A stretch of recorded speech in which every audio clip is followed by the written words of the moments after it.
This time, we take a bite-sized chunk out of the recent mediocre blockbuster, Godzilla, King of the Monsters. And along the way, we ask, why isn't Charles Dance the primary villain? Is Vera Farmiga possibly the worst parent in cinematic history? And how exactly does radiation create life? We'll find out on Force-Fed Sci-Fi.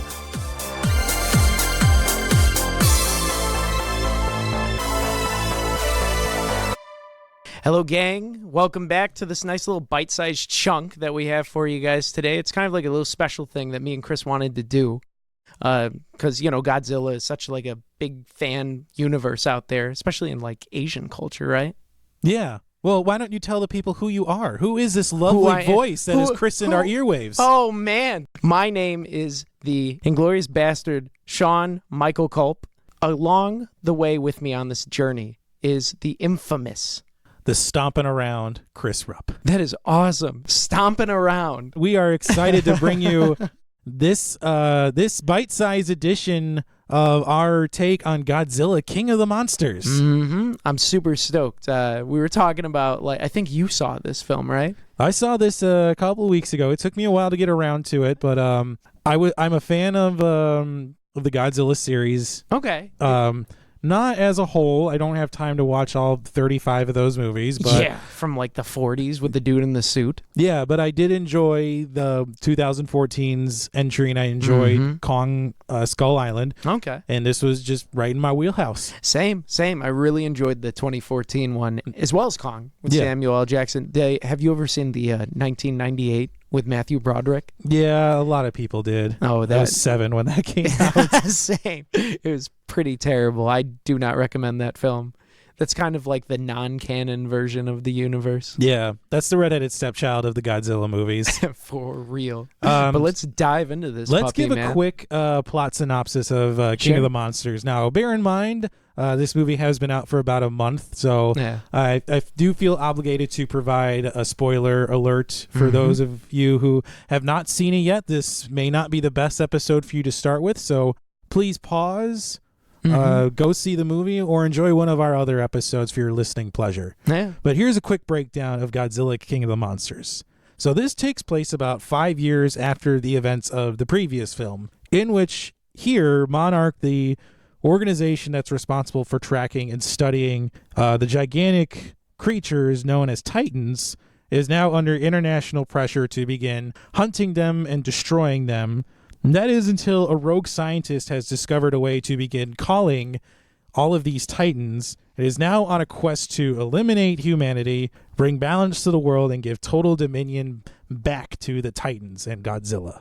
Balance to the world. I thought for a second you were going to say balance to the Force. Yeah, it's her, Vera Farmiga, who turns out to be the villain in the movie. Her motivations are very Thanos-esque. Yeah. I will release all of them, and they will change the world. We will coexist, which didn't really happen.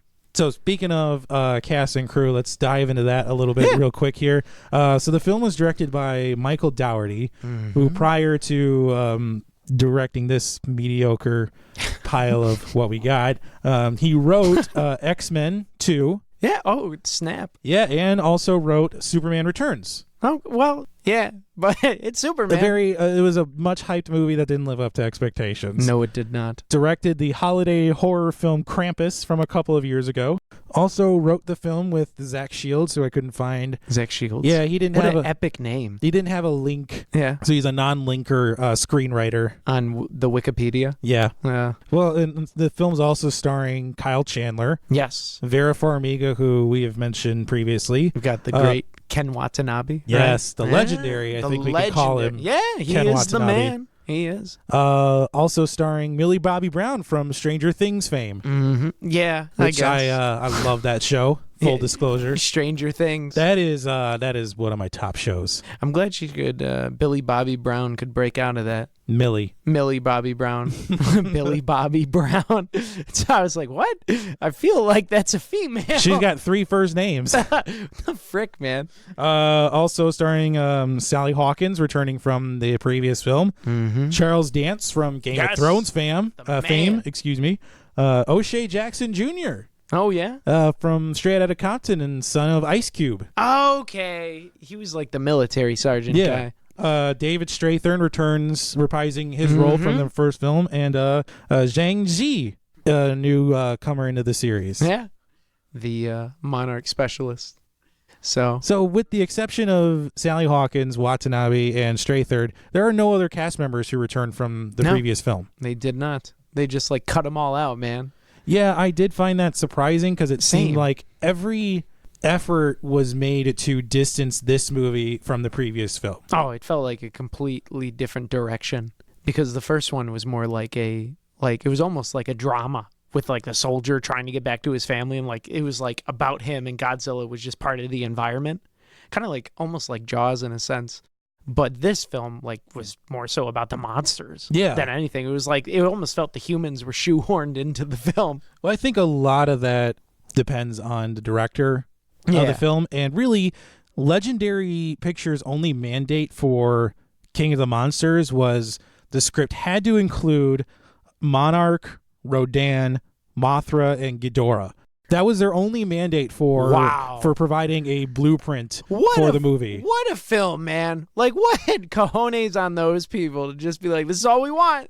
I feel like they didn't have as much of the human drama because of the criticisms from the first film. People were like, oh, there's not enough Godzilla. We want more monsters. So they're like, all right, we'll give you more monsters. We'll make the whole film about monsters. Well, what Gareth Edwards was trying to do in the other film was harken back to the original reason why the Godzilla movies were made in the first place. They were more of a commentary on the hubris of man and scientific advancement. It wasn't about watching giant monsters fight each other and stomp, skyscrapers to bits. No, not at all. And if you think it is, then you've missed the point.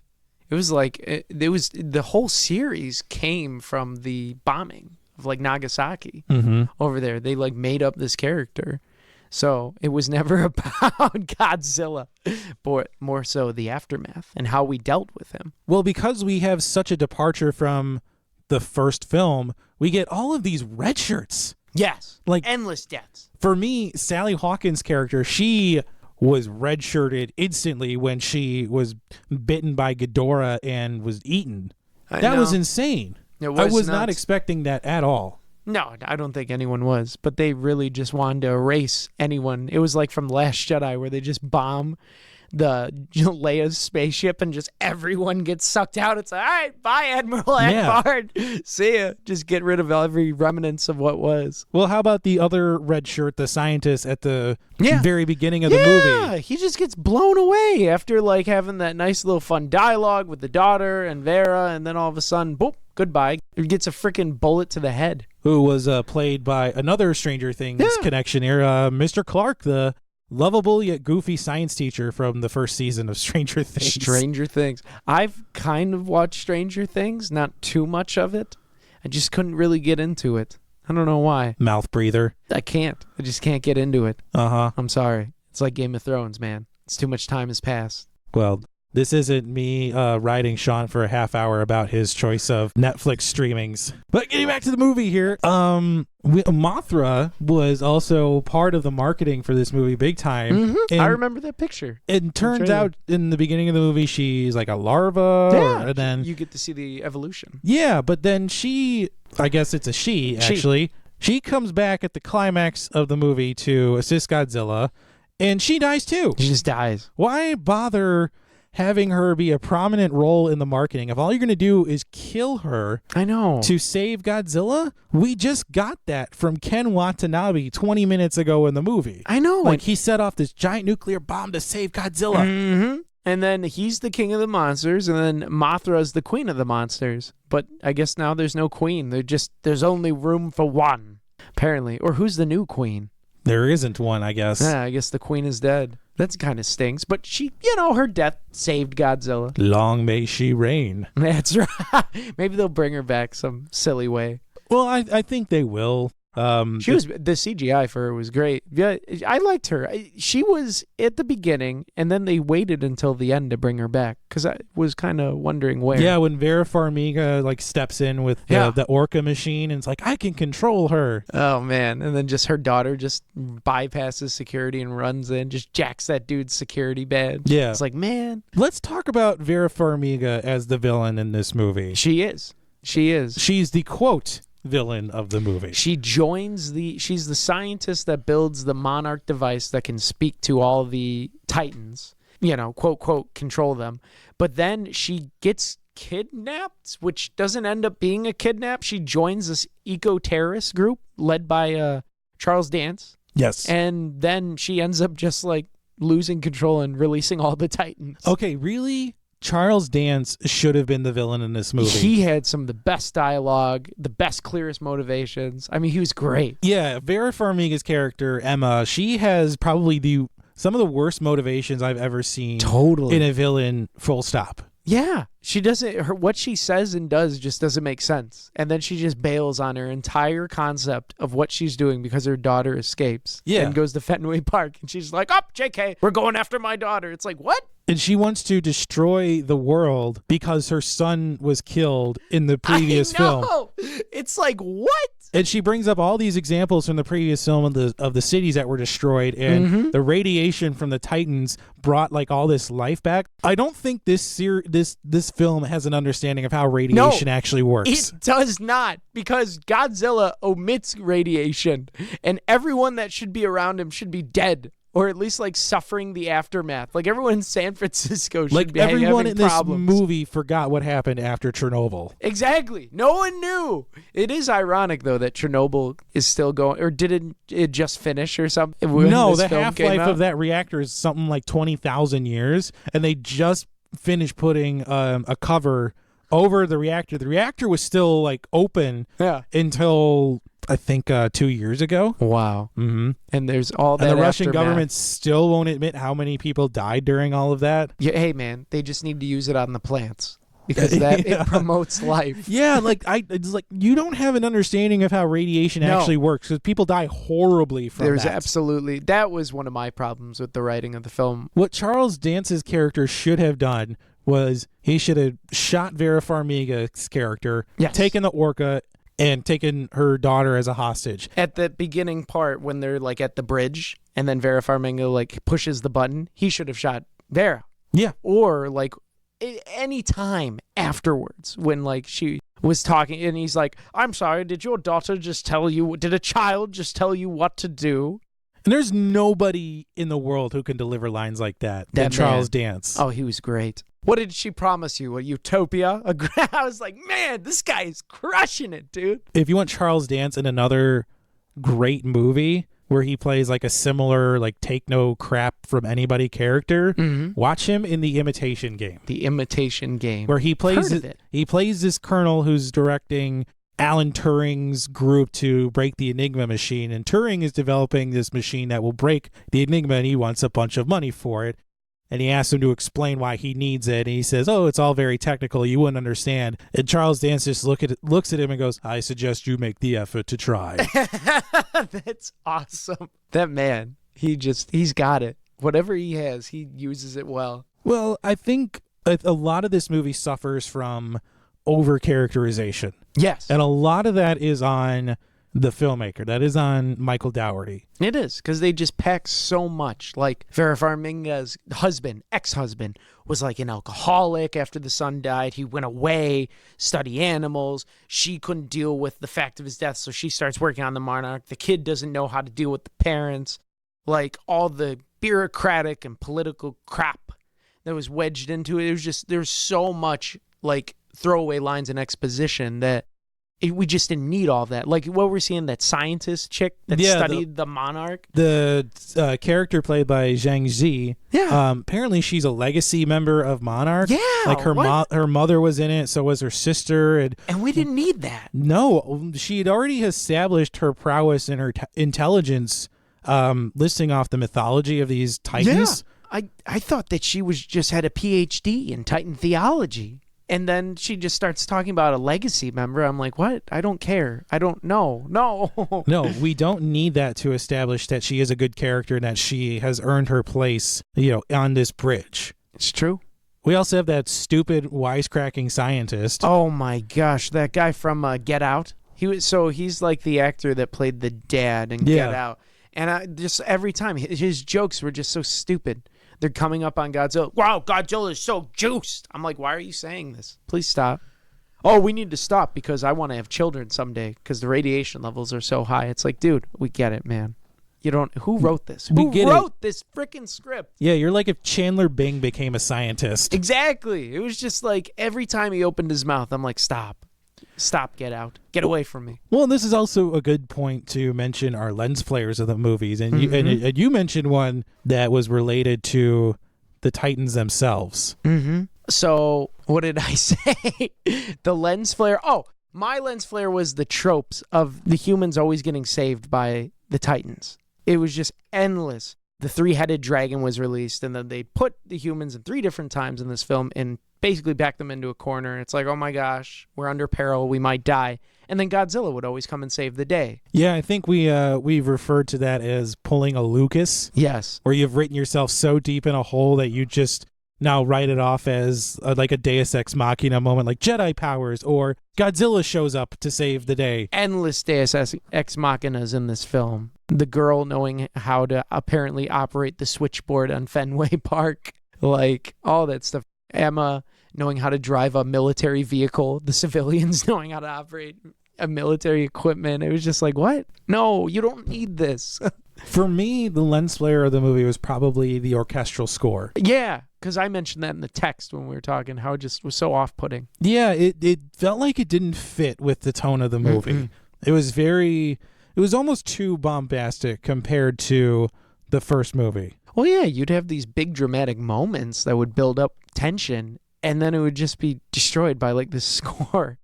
I always attribute those moments to like Jaws, like when the captain's getting eaten by the shark. There's no music whatsoever. It's just him thrashing about and the chomping and the brutal screams. And it's so powerful. Steven Spielberg was like, I don't want to score because I want the audience to hear the suffering that he's going through. And like literally, it's just him dying, getting eaten, and it's terrifying. Yeah. You don't need a music to tell me how to feel. And I don't know if that's the director thinking like we're idiots. Like, I'm going to tell you how you're supposed to feel and react in this film. I think it's just an overuse of the talent that is available. Because you have great character actors. You should just let them act. Exactly. Don't give them too much to work with because then they're going to make their performances over the top. Or if you're going to direct your composer to do a score, give them a blueprint of what you're looking for. Don't exactly give somebody free reign. I mean, of course, the best creativity happens when somebody has free reign, but if it's not going to fit with what you're looking for in the film, then by all means, give someone direction. Exactly. Like, you can't just tell an actor to, like, do it better. That's you're the director. You're supposed to tell them how to do it. Exactly. You're getting into George Lucas territory. Say your lines quicker and more intense. Yeah, the director, there was too much. And there's a great interview out there with Robert De Niro where he says the best advice he ever heard and he learned as he got older was you don't have to give so much when you're doing a scene. Just like a little bit is more than enough as an actor. Exactly. And I think that was the problem with this film. There was just so much like over the top action and lines where it was just like, no, we don't need this. You don't need to tell us how to feel. We don't need these comedic moments. Just let us sit with the monster. But to me, this movie wasn't all bad. No, not at all. There were some great CG. The visual effects were nuts in this film. Yeah, absolutely. Like, what's the dragon's name? Ghidorah. Ghidorah. When Ghidorah lands on the volcano, and then they pan out back to, and then there's the cross. The symbology for like the three-headed dragon and like Catholicism, the Revelations was just a beautiful shot. Not only the symbology with it, but just like the volcano erupting, the lightning, everything was just beautiful. How about you? For me, I would have to go with the production design. Oh, he's nuts. It's important when you're doing a sequel like this, especially for a blockbuster film. And I talk about this a lot, is you have to expand the world that the film is set in. And this movie did a great job of doing that, of establishing that there are other Titan creatures and that Monarch isn't just this shadow organization that's hanging out in laboratories. Yeah. Apparently they're well funded for whatever reason, and then they have like by the government, I don't know. That was like a big plot hole. Yeah, like how is all this funded? Because that all looks expensive. It does. The freaking touch screens, the ships that they just have, the subs. Apparently in Kong, freaking John Goodman says that it's controlled but funded by the government. It's not, though. So that was confusing at the beginning, where they're like, we want to take control, and it's like, but if they're funded, then why do they want to take control? Why does the United States want? If they're government funded, it's a severe lack of oversight on their part. I know. How do you miss out? And if you're funded by the government, why don't you have any say in it? It just boggled my mind, man. I couldn't wrap it around. Well, we're nearing the end of our allotted time with this episode, so let's discuss how the film is doing now. Yeah. So it has been out for, at the time of recording, about a month now. Yeah, May 31st, I think. Yeah. So it's about, What did you see for budget estimates on this movie? It was between $170 to $200 million. That's just nuts. And how much has it made now? It's like $370 at this time. So in all likelihood, it's going to make up its budget and not much more.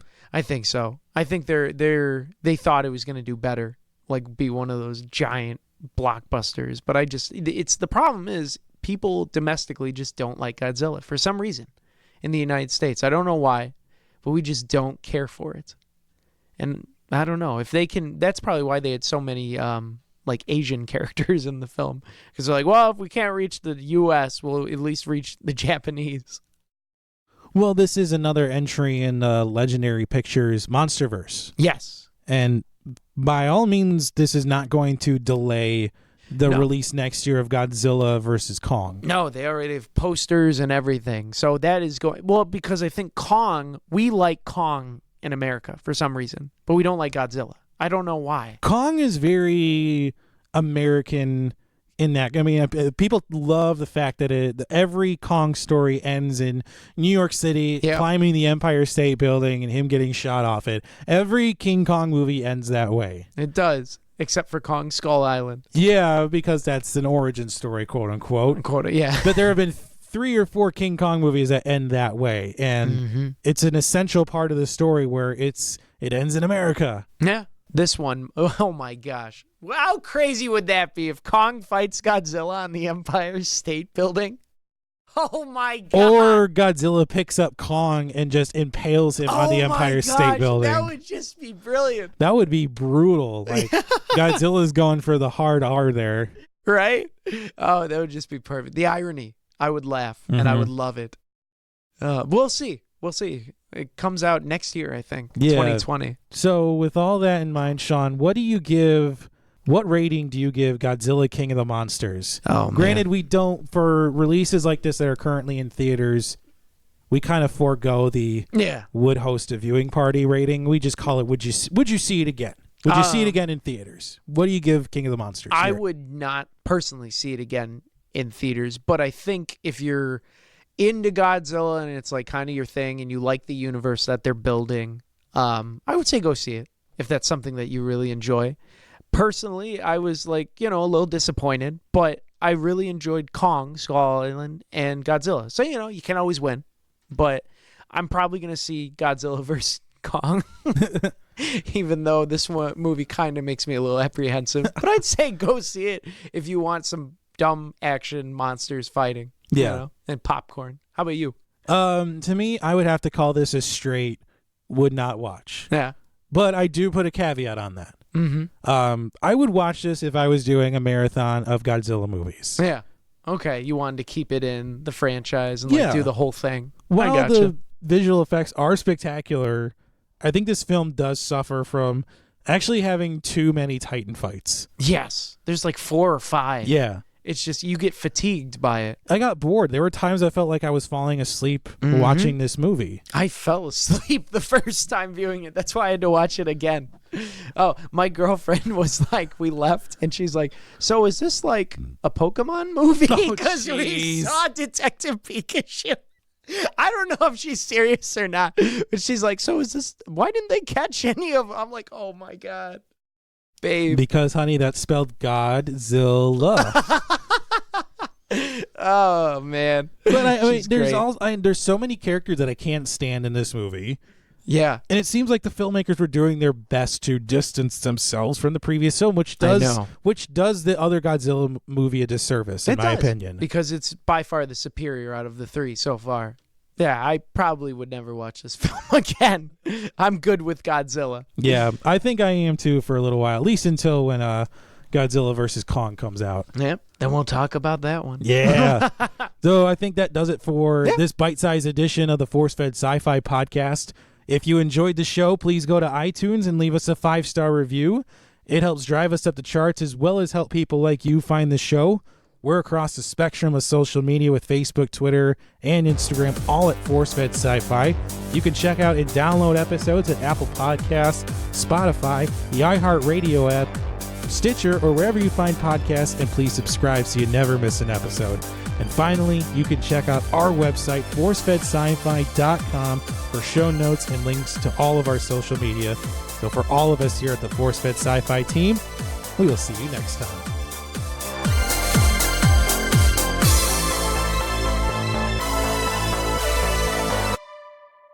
ForceFed Sci-Fi is written and hosted by Sean Culp and Chris Rupp. Website design, associate producer, and editing by Jeremy Keski. Artwork designed by Mike Berger. Theme music composed and performed by Custom Anthem.